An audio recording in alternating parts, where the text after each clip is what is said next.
మీలో ఎవరైనా ఎప్పుడైనా ఇది విన్నారా? పార్వతీదేవి కంటే ముందు శివుని యొక్క అర్ధభాగం వేరే వాళ్ళు పొందారని? లేదు కదా?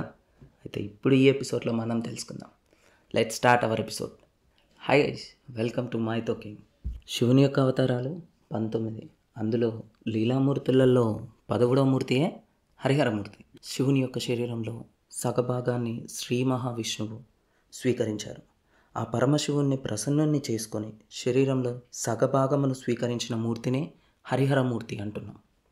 ఆ తర్వాత పార్వతీదేవి విష్ణుమూర్తి దగ్గరకు వెళ్ళి, నువ్వు ఎటువంటి భక్తితో ఎటువంటి ఉపాసన చేసి శంకరుని అర్ధభాగమును పొందావు, ఉపాయమును నాకు చెప్పమని అడిగింది.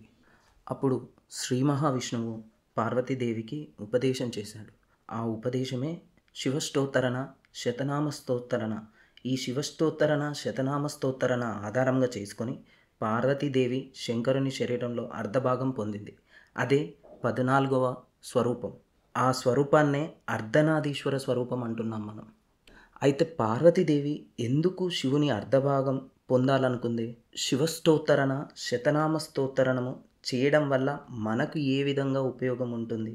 విష్ణుమూర్తి శివుని యొక్క అర్ధభాగం ఎందుకు తీసుకున్నాడు? ఇది నెక్స్ట్ ఎపిసోడ్లో తెలుసుకుందాం. మీకు ఈ వీడియో నచ్చినట్లయితే please like the video and comment on the video. మీరు ఈ సిరీస్ని కంటిన్యూ చేయాలనుకుంటే కనుక please do subscribe and support me. Thanks for watching.